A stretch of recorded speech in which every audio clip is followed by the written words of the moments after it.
Okay, great guys. So last part of the symposium. So this is part of the board review course. So I usually give a presentation on appropriateness criteria. This is a kind of a little bit of a nuanced and odd topic, I would say. It's not something we sort of think about in medical school and training and fellowship. And for those of you who do not train here, maybe it's not emphasized so much in your daily routine practice. But I can tell you for sure, so when you get into practice and you're taking care of your patients, this will be everywhere. This is important. Your quality managers at your hospitals are going to take a look at this.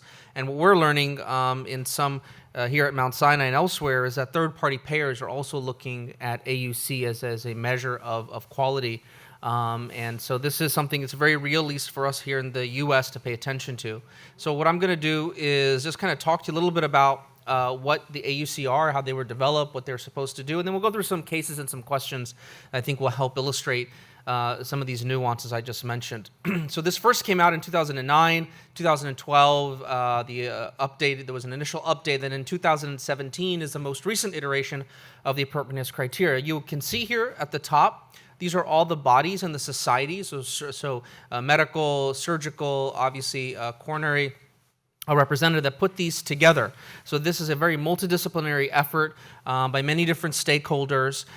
So while we might, not like it and not enjoy having these, appropriateness criteria out there, they are very much part of our life, and I cannot anticipate that they're going to go anywhere. So how exactly were these put together? Well, what they did is these individuals got together and they envisioned a variety of scenarios. So actually about 180 or so scenarios. So based on anatomic disease, based on the symptoms of the patient, depending on the risk level, and finally coronary anatomy. So they tried to come up with all the different permutations that we may or may not encounter in clinical practice. And then they sat down and everyone had to group these on a score of 1 to 9. And in the original iteration, a 1 to 3 meant you were inappropriate, 4 to 6 you were uncertain, and then 7 to 9 was deemed appropriate. In 2017, there was a lot of concern over this terminology. I think everyone can understand if you're being all of a sudden labeled as doing something inappropriate, that has really important implications, maybe legal implications. And so recognizing this, they changed some terminology. So no longer are we using the term uncertain. It's now called maybe appropriate. Inappropriate has now been changed to rarely appropriate. So this is semantics, but some change. Non-invasive risk assessment. So in the original criteria, the only way you could assess risk was through some kind of formal stress testing. So CTA and CAC score was not included. That was a limitation, so those are now included. And there were other changes to reflect the realities of how we think about anginal symptoms and also medications. So this is the current version of the AUC criteria published 2017 by Patel et al. In JACC. So what do these actually mean? Well, again, appropriate is meant to indicate that PCI is reasonable, may be appropriate, it may be reasonable, rarely appropriate, Revasc is not generally acceptable, and it's not a reasonable approach for the indication. The one point I do want to make here is that these appropriateness criteria are not guidelines. Guidelines are distinct from this, okay? These are also not criteria that by their construction were meant to be associated with whether or not we get reimbursed for a procedure. These were criteria put together by these individuals to suggest whether or not the PCI itself could be appropriate, may be appropriate, or rarely appropriate. The challenge has been when we now try to think about these and we go about our daily work, there's some unintended consequences. One of the unintended consequences is how then we get perceived by outside individuals, how we get perceived by insurance companies, and so on and so forth. So what I'm going to do now is just go through some of the questions, and through these kind of illustrate some of these kind of concepts. So first of all, this is meant to be an easy softball one. What was the purpose of developing the appropriate use criteria? Was it A, to eliminate the difficulty and uncertainty of clinical decision making? Was it meant to replace our ACC-AHA guidelines? Was it meant to provide some guidance for doctors and clinicians for judicious and rational use of PCI? Or is it a substitute for clinical judgment? Yeah, good. So that's what it's supposed to represent. The challenge here, and again, there's unintended consequences, I think, and it's important to recognize the appropriateness criteria are not guidelines, and I'm going to illustrate some areas where they are actually discordant with guidelines. They're not a substitute for clinical judgment. When these criteria were put together, they never intended that all PCIs will be appropriate. There are going to be instances that you are going to face where you're going to do a PCI and maybe the AUC deems it to not be appropriate. That doesn't mean you don't do it. Take care of your patient, you have to do what you're supposed to do, but I think everyone has to be aware that at the end of the day, our cases, our procedure logs, these get reviewed. These get reviewed by the NCDR, these get put into quality metrics, and unfortunately more and more now they're getting reviewed by the insurance companies that pay our hospitals that ultimately employ us. So, but this was the intention to provide guidance for patients and clinicians for the judicious and rational use of PCI. So, the indications, those scenarios, 180 or so scenarios are put together. What did they take into account?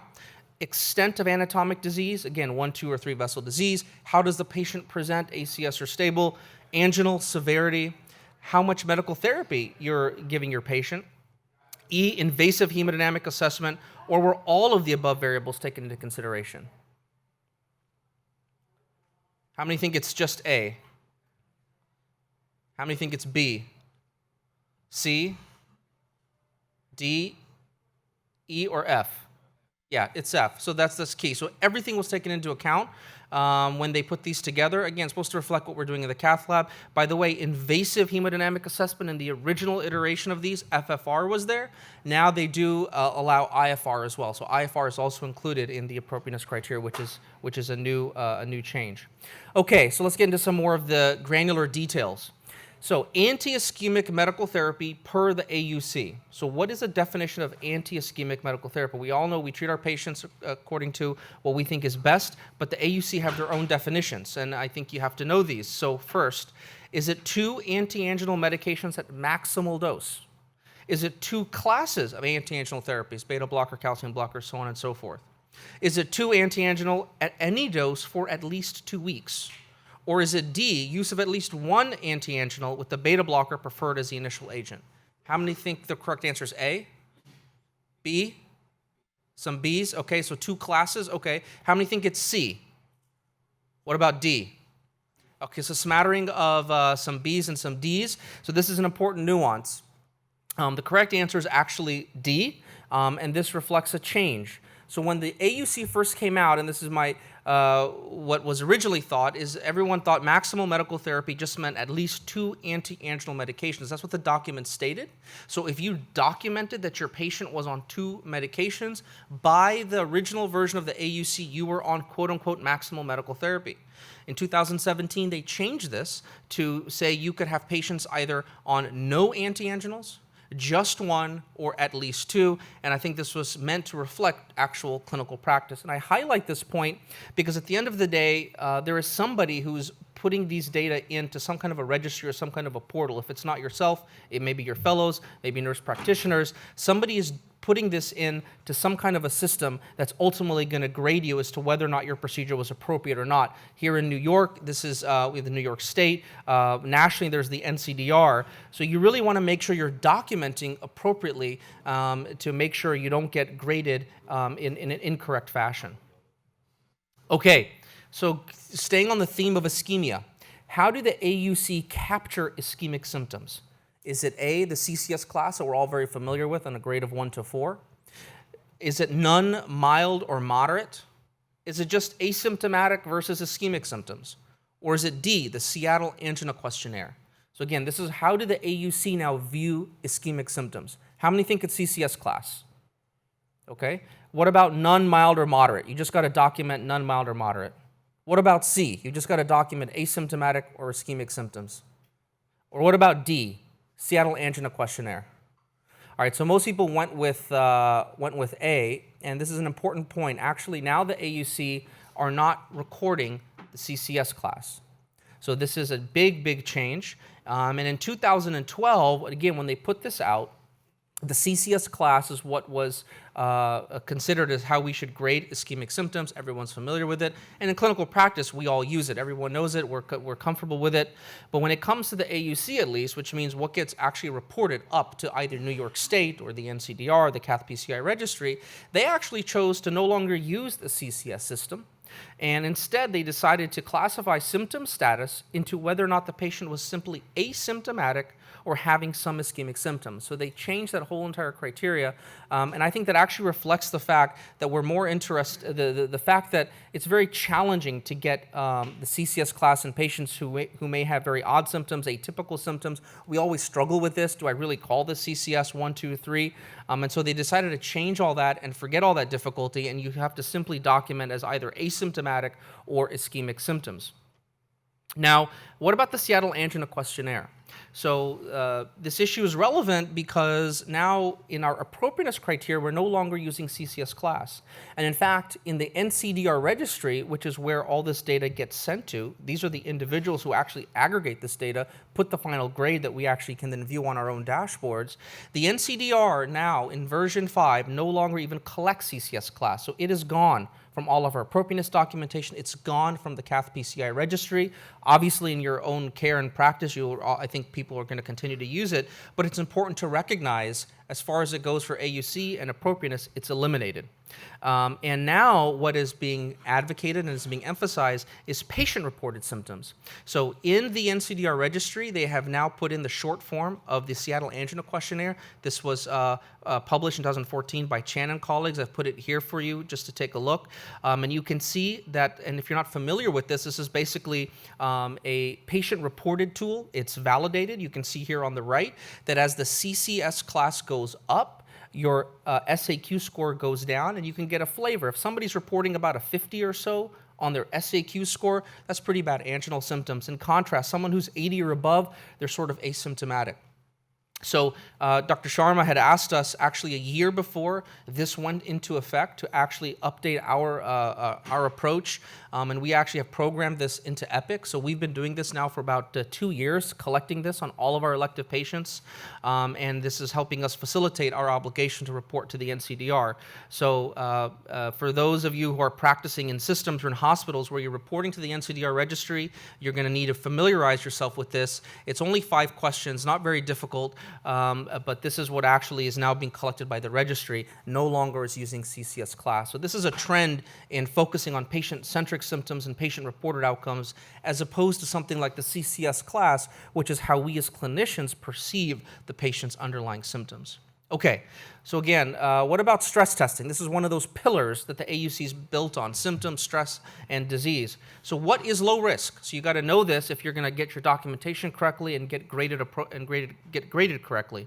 So what is considered low risk? Is it a cardiac mortality of 1 to 3% per year, all-cause death over 3%, MI or revasc or death less than 3%, or is it a death or MI rate less than 1%? So what is low risk here? How many say A? Any takers? B? Okay, a few. C? What about D? Yeah, so I made that too easy. I should have changed that one. So death or MI less than 1% per year. And the reason I just put that on here is because, you know, I think a lot of times what happens is you get stress tests, you kind of have an idea, maybe as a clinician you're taking care of this patient, what's low, intermediate, or high, but again, you have to know how the documents, how the AUC, how these other individuals actually perceive these exact same tests, so you are documenting it correctly. And staying on this theme of ischemia, in the 2017 AUC update, which of the following is considered quote-unquote high risk? So now we're going to high risk. Is it a CAC score over 400? Resting EF 35 to 49%? What about a perfusion abnormality on your stress test comprising 5 to 9.9%? Or a wall motion abnormality on your stress echo that involves 1 coronary bed? So what is high risk? Is it A, CAC score over 400? Any takers for that? None. Resting EF of 35 to 49? What about a perfusion abnormality that's 5 to 10%? How many would think that's high risk? Or a stress echo with just 1 coronary bed? So the correct answer here is actually the CAC score. So if you have a CT scan and you have a Nagatsson score that's greater than 400, in the new AUC, you can actually get your procedure as being considered as high risk.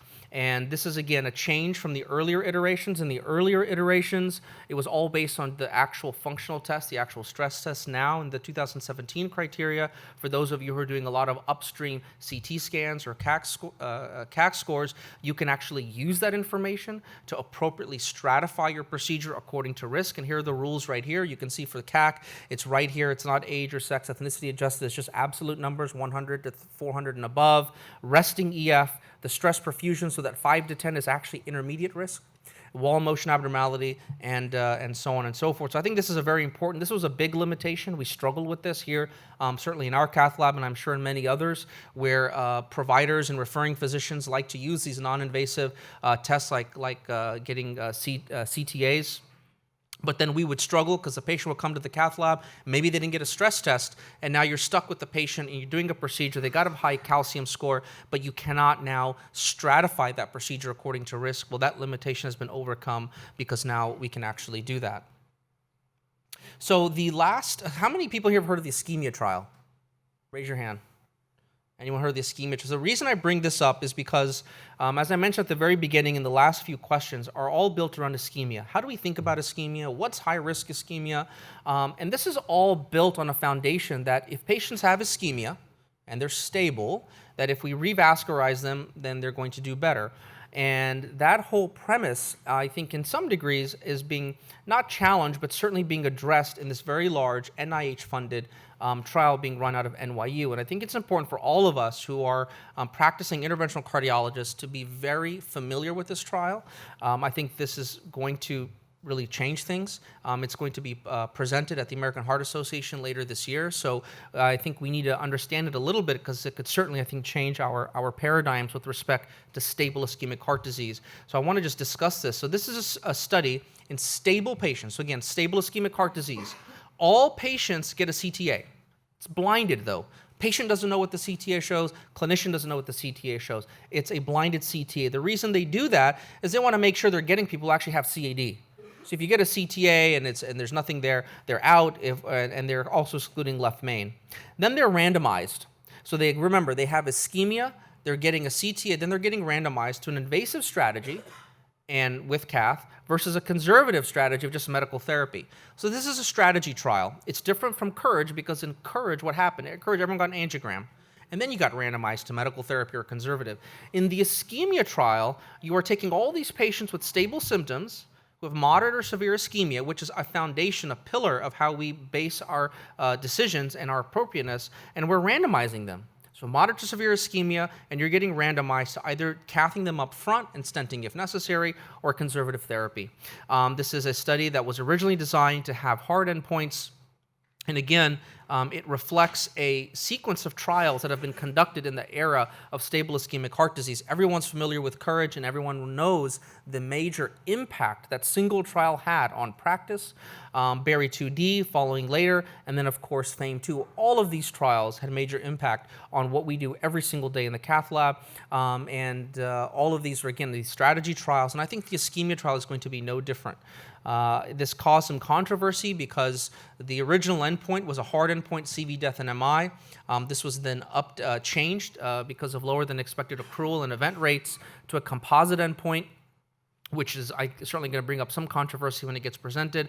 And the sample size of 8,000 got changed to 5,000. I'm saying just be aware of this because I think if this trial is negative, which I suspect I think is probably going to be negative, I think that could have major implications on how the appropriateness criteria are reviewed, may have major implications on the level of ischemia necessary to appropriately refer a patient and undergo PCI and revasc. It may have implications on how we document medical therapy and the intensity of medical therapy. So this is one of those trials that we all have an obligation to be aware of. And like I mentioned, American Heart Association this year, we will see the results. Okay, what about some specific scenarios? So here's a patient. He's got left main stenosis, and it involves a distal bifurcation, and the syntax score is above 22. So how would this be rated by the 2017 appropriateness guidelines? A, rarely appropriate, irrespective of how symptomatic they are and irrespective of therapy. B, it's appropriate as long as they have some ischemic symptoms, but they're not on antianginals. C, this is appropriate irrespective of anginal syndrome. or D, it may be appropriate. So left main distal bifurcation with a syntax of over 22. How many want to say A, rarely appropriate, nothing else matters? Any takers? What about B? It is appropriate as long as you can document sufficient ischemic symptoms. C, it's appropriate, doesn't matter what your ischemic symptoms are. Or D, may be appropriate. How many want to? So most people are going to go, and the reason I bring this one up is because this is one of those contrasts between the appropriateness criteria and the guidelines. And let me show you. The answer here is actually rarely appropriate. This scenario in your cath lab, distal bifurcation, high syntax, is deemed rarely appropriate. Doesn't mean you shouldn't do it. Doesn't mean you may not have times when you actually need to do this kind of a procedure, but when this procedure gets done and it gets sent to the NCDR or the New York State, it will come back as a rarely appropriate procedure. So let's take you right to the actual document. This is the 2017 document, and as I mentioned at the beginning, what they literally did is went through a whole host of several hundred scenarios. And you can see here, these are the 6 scenarios that reflect left main disease. Here on the right are the color codings for the appropriateness criteria. Yellow is M, or may be appropriate. Green is A, and appropriate. And then red, what we want to avoid, is rarely appropriate. On the top, you can see the dichotomy for presence or absence of symptoms. So you can see here, these first 5 are all different kinds of left main scenarios we might encounter. Isolated left main, osteal midshaft, the low syntax, so on and so forth. The only place where we in PCI get a red is down here at the bottom. Left main, bifurcation, and they have a syntax score greater than 22. And this one gets, I think, a little confused and challenging because when you look at guidelines and the evolution of data, we actually have meta-analyses showing us, at least for the endpoint of mortality, no difference in these trials of CABG versus PCI. I will point out that in the Excel trial, there's this estimate that's kind of going high, and we're going to get longer follow-up to see what actually ends up happening. And here are the guidelines in the US and Europe. Recommendations for left main revascularization. Notice in the guidelines, up to a 32, you're still a 2B. In Europe, they're actually a 2A. So here you have a little bit of a discordance between what the guidelines say and what the AUC criteria are actually telling us to do. Again, it doesn't mean you don't do it. And this is just an example of where you have a disconnect between guidelines and AUC, but you should be aware of that when you're doing these procedures. Okay, what is true regarding the assessment of left main severity? So again, left main severity by the AUC. The threshold for significance is 70%. So anything less than 70% is not considered relevant. IVUS MLA, less than 6 square millimeters, is considered physiologically significant. IVUS MLD, less than 3 is considered physiologically significant, or is it an IVUS MLA of greater than 6 can be deferred? The question here is, what does the AUC consider significant when it comes to left main? So how many think it's A, angiographic severity of over 70%? B, you can do IVUS. If it's less than 6, it's considered important. How many would agree with that? C, maybe it's the MLD. How many think an MLD of 3 is what the AUC use?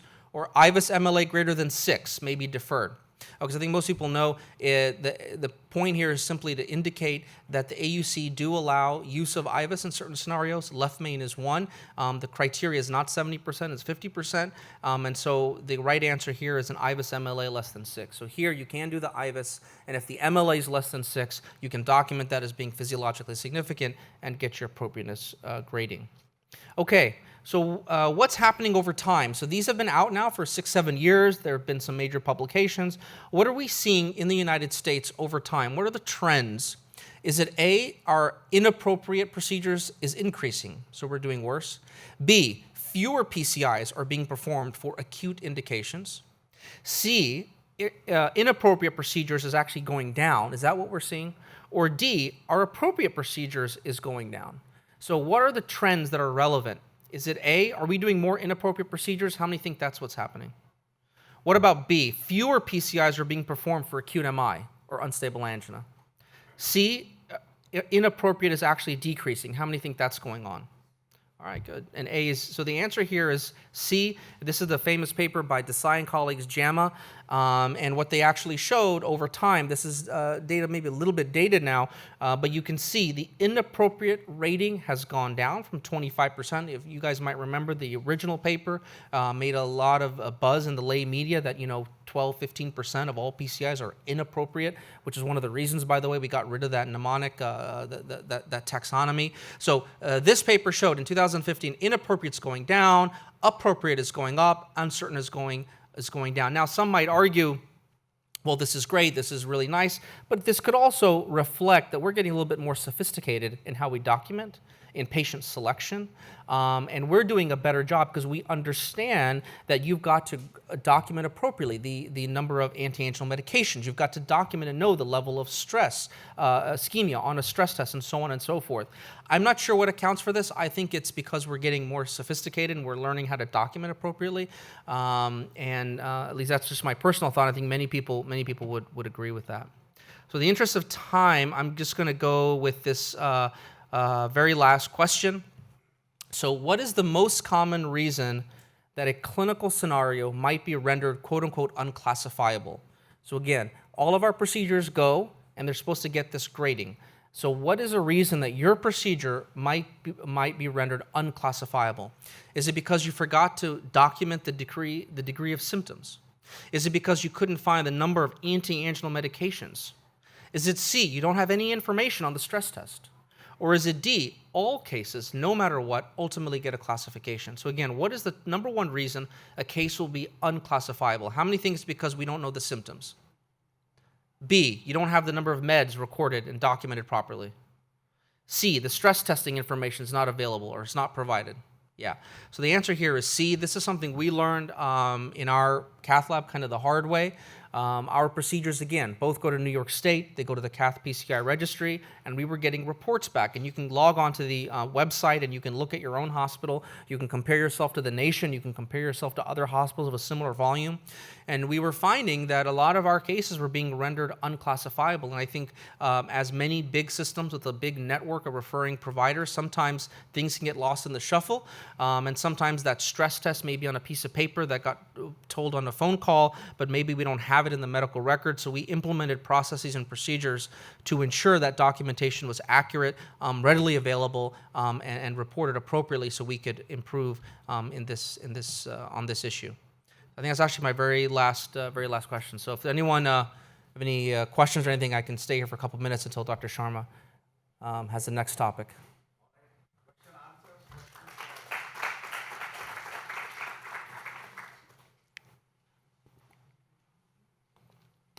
All right. Thank you.